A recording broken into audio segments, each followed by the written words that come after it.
जय मां सरस्वती, जय जवाहर। दोस्तों आज हम बात करेंगे बीएससी फर्स्ट ईयर और सेकंड ईयर की जो इंटर्नशिप की मुख्य डायरी उसके संबंध में बात करेंगे। आखिर आपको कब बनानी, कैसे बनानी, पूरे नंबर कैसे लाने और वाइवा और फाइनल लेसन में किस डायरी को लेकर चर्चा की जाती है भाई, या फिर किस डायरी को चेक किया जाता है और आपको किस तरह से बनाना है, कब बनाना है, वगैरह वगैरह। तो ए टू जेड जानकारी दूंगा। उससे पहले देखो, जो सेकंड ईयर वाले हैं उनकी जो इंटर्नशिप फॉर्म की जो लास्ट डेट है वो आज है 9 जुलाई। तो आज फॉर्म भर लें, कल आपको स्कूल अलॉट में मिल जाएगा। उसके बाद कौन-कौन से डॉक्यूमेंट लेके आपको विद्यालय जाना है, आगे की प्रक्रिया क्या रहने वाली है, इंटर्नशिप ज्वाइनिंग के लिए किस तरह से एप्लीकेशन लिखनी है, ए टू जेड जानकारी उस वीडियो में दूंगा। तो देखो, यहाँ पर हम बात करें कि प्रथम वर्ष और द्वितीय वर्ष की जो मुख्य डायरी है दोस्तों, एक-एक डायरी होती है, ठीक है। बाकी की जो डायरी है वो कॉलेज में जमा कर दी जाती है, ये भी जमा की जाती है, बट ये आपको फाइनल लेसन और वाइवा में दी जाती है, ठीक है। तो आइए हम देखते हैं कौन सी डायरी है। देखो, फर्स्ट ईयर में तो आपका क्या होगा दोस्तों, वाइवा होगा, ठीक है। फर्स्ट ईयर में आपका क्या होगा, फर्स्ट ईयर वालों का वाइवा होगा और सेकंड ईयर वालों का देखो फाइनल लेसन होगा। क्या होगा, फाइनल लेसन होगा उनका,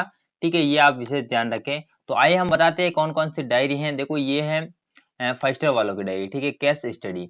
इसको हम यहाँ पर ओपन करेंगे। देखो, ये केस स्टडी है। इसमें गाइस मैं आपको बता दूं, जो केस स्टडी है वो देखो यहाँ पर है, केस स्टडी, ठीक है। ये सबसे इंपॉर्टेंट डायरी है फर्स्ट ईयर वालों के लिए। देखो, सबसे पहले इस तरह से डायरी है, आपका नाम लिखना, आप पिताजी का नाम, शैक्षणिक योग्यता, जो भी अनुक्रमांक है, जो विद्यालय मिला है उस विद्यालय का आपको यहाँ पर नाम लिखना होगा, ठीक है, जैसे कि आपको दिख रहा है। उसके बाद दोस्तों यहाँ पर नेक्स्ट पे देखो, प्रमाण पत्र है, इसको आपको पढ़ना होगा। आपका जो प्रमाण पत्र है उसको पढ़ना होगा। यहाँ पर साइन सिग्नेचर होंगे। उसके बाद जो संकेतिका है उसमें आपको ये उद्देश्य लिखने जरूरी हैं, ठीक है। ये आप देख सकते हो कौन कौन से उद्देश्य हैं, तो इन उद्देश्यों को लिखना जरूरी है। तो इस तरह से देखो, ये डायरी आपको बनानी है। देखो, इसमें मेन इंपॉर्टेंट बात ये आती है कि इसमें इंटर्नशिप ये है जो कि आपके वाइवा, जब वाइवा होता है तब ये चेक की जाती है। इस डायरी को लेकर आपको जो भी बाहर से अधिकारी आते हैं उनके सामने जाना पड़ता है, तो वो इनसे संबंधित जो है, जो कि आपको प्रश्न पूछते हैं। केस स्टडी का मतलब यही है कि जैसे कि कोई भी आपके जो विद्यालय मिला है, आपको इंटर्नशिप में गए हो, उसमें एक बालक को लेकर आपको क्या है, उस पे केस स्टडी करनी पड़ती है कि उस बालक में क्या हरकतें हैं या फिर उसमें क्या विशिष्ट हैं, ठीक है। वो केस स्टडी आपको करनी पड़ती है। जैसे कि कोई बालक है शरारती है, तो वो शरारती क्यों है, कोई झगड़ालू है तो वो क्यों है, इस पर आपको केस स्टडी बनानी पड़ती है। उससे संबंधित पूरी जानकारी लेनी पड़ती है कि ये झगड़ालू है तो है क्यों है, दोस्तों के साथ कैसा व्यवहार करता है, अभिभावक से उस चर्चा करेंगे, और इससे संबंध उसमें क्या आप बदलाव लाना चाहते हो या फिर आप किस किस तरह से उसमें बदलाव ला सकते हो, इससे संबंधित वो प्रश्न पूछेंगे कि आपने उस बालक पर कैसे स्टडी की थी, ऐसा उसमें क्या देखा, ठीक है। यानी व्यक्तिगत रूप से उस पे किसी विशेष बालक पर आपको क्या अध्ययन करना पड़ता है, उसी को केस स्टडी कहा जाता है। जैसे कि देखो, यहाँ पर कोई कोई घमंडी प्रवृत्ति का होता है, ठीक है, कोई क्रोधी का होता है, कोई घमंडी का होता है, कोई नशा करने वाला होता है, चोरी करने वाला होता है, वगैरह वगैरह। ये बालक एक ऐसा आगे ये क्यों कर रहे हैं, इस पे आपको क्या चर्चा करनी, ठीक है। यही आपकी केस स्टडी कहलाता है। तो केस स्टडी आपको समझ में आ गया होगा।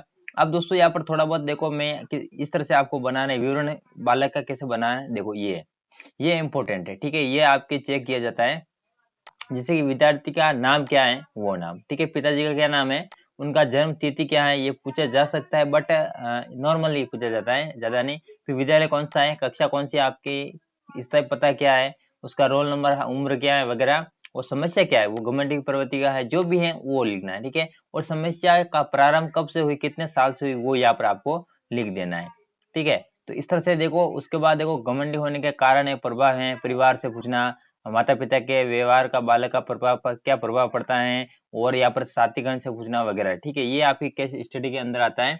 ये डायरी आपसे है जो कि हुबहू छाप लेना, एनी नो प्रॉब्लम, ठीक है, अच्छी लगे तो। मैंने ये बनाई थी, और जो अधिकारी आते हैं, वो यही पूछते हैं कि कैसे पढ़ाई, कि आपने पढ़ाई में और अधिक मतलब सुधार के लिए क्या क्या उनको सुझाव दिए, वगैरह। फिर आपको एंड में निष्कर्ष लिखने पड़ते हैं, ये देखो यहाँ पर, ठीक है। तो ये इस तरह से लिखना है। ये आपकी केस स्टडी है, ये सिर्फ 11 पेज की मेरी। अब देखो, बात करते हैं यहाँ पर हुई फर्स्ट ईयर वालों की केस स्टडी, इंपॉर्टेंट डायरी है आपकी, ठीक है, तो ध्यान से भरना। अब बात करें सेकंड ईयर वालों का, तो सेकंड ईयर वालों देखो, पाठ योजना, ठीक है। ये डायरी पाठ योजना। अब ये डायरी दोस्तों यहाँ पर है जो कि क्या है कि ये डायरी आपको मिलती है, लेकिन ये डायरी कब बनानी दोस्तों, जब ये दो डायरी देखो इंटर्नशिप के दौरान आपको नहीं बनानी, ठीक है। अब आप बोलोगे भाई क्यों नहीं बनानी, क्योंकि दोस्तों ये डायरी फाइनल लेसन के लिए दी जाती है। ये आपको एंड में बनानी, कब बनानी, एंड में। ये आपसे कॉलेज से एक टॉपिक दिया जाएगा, ठीक है, कॉलेज से एक टॉपिक दिया जाएगा, जैसे कि संधि, जो भी टॉपिक है सबसे पहले जाओगे आप संधि, एक टॉपिक लिखा दिया जाएगा, उस टॉपिक को एक आपको रफ रफ में, ठीक है, रफ में आपको बना के कॉलेज में बताना पड़ेगा पाठ योजना का। वो वहां से अप्रूव करेंगे, ठीक है, अप्रूव करेंगे, यस हाँ ये सही है। फिर आपको इस कॉपी में आपको जो भी डायरी है इसमें उतारना। बाकी आप कोई भी इसमें पहली मत भरना, ठीक है, पहले मत भरना। आपको यहाँ पर देखो, यहाँ पर मैंने टॉपिक लिया था, ये देखो हिंदी मेरा विषय उप विषय व्याकरण था उसमें, ठीक है। तो इस तरह से आपको बनाना पड़ता है ये फाइनल लेसन के दौरान, ठीक है। जिसमें से आपको देखो ये दैनिक ये पाठ योजना, सॉरी, इसमें देखो विषय उद्देश्य लिखने पड़ते हैं, ज्ञानात्मक अवबोधन, ये आपके महत्वपूर्ण पॉइंट है। उसके बाद सहायक सामग्री क्या है वो लिखनी है, शिक्षण विद्या कौन सी वो लिखनी है। उसके बाद प्रस्तावना प्रश्न, ये इंपॉर्टेंट होता है। जैसे कि आपको छात्र अध्यापक क्रिया है ये पूछा जाएगा। कहने का मतलब ये डायरी आपको बनानी, इसमें आपको चार्ट भी लगाना पड़ेगा थोड़ा बहुत कटिंग करके वगैरह, ठीक है। ये देख सकते हो यहाँ पर प्रस्तुतिकरण में श्यामपट में, ये देखो वचन टॉपिक है, तो वचन शब्दों के संख्यात्मक रूप को क्या कहते हैं दोस्तों, वचन कहते हैं, ठीक है। शब्दों के संख्यात्मक रूप को वचन कहते हैं। इस तरह से ये आपको बनाना है, जो भी टॉपिक मिलता है उसके अकॉर्डिंग। तो ये डायरी आपको पहले ना भरनी है, ये डायरी आपको कब भरनी है, जब आपको यहाँ पर टॉपिक मिले तब ये डायरी आपको यहाँ पर क्या है कि अपने महाविद्यालय से जो भी टॉपिक मिलेगा उस पर भरनी है, अभी नहीं भरनी है। फर्स्ट वाले अभी भर सकते हैं, एनी नो प्रॉब्लम। तो ये डायरी को लेकर जितने भी आपके डाउट हैं वो क्लियर हो चुके होंगे। डायरी हमारे टेलीग्राम पे मिल जाएगा, जिसका लिंक मैं आपको डिस्क्रिप्शन बॉक्स में दे दूंगा। अब हम बात करते हैं दोस्तों, फर्स्ट ईयर वालों को तो अभी बना लेनी, लेकिन फाइनल लेसन में जो आपकी पाठ योजना जो डायरी है वो अभी नहीं बनानी, जो टॉपिक मिले तब आपको बना लेनी है, ठीक है। तो नंबर कैसे लाए दोस्तों, नंबर तो आपको प्ले आप डायरी अच्छी बनाओ या मत बनाओ, देखो फर्स्ट ईयर में नंबर है इंटर्नशिप के स्कूल से भेजे जाएंगे, ठीक है, एक अंक फॉर्मेट आएगा, और सेकेंड ईयर में भी आपके अंक भेजे जाएंगे, ठीक है। ये तो आपके यहाँ से पूरे में पूरे आप ले सकते हो, एनी नो प्रॉब्लम, ठीक है। तो अब देखो डायरी है, डायरी आपको मैंने बता दिया, इम्पोर्टेंट डायरी है, उनको आप सावधानी से भरें। फर्स्ट ईयर वालों के लिए कैसे स्टडी, और सेकेंड ईयर वालों के लिए दोस्तों क्या है, पाठ योजना डायरी इम्पोर्टेंट है।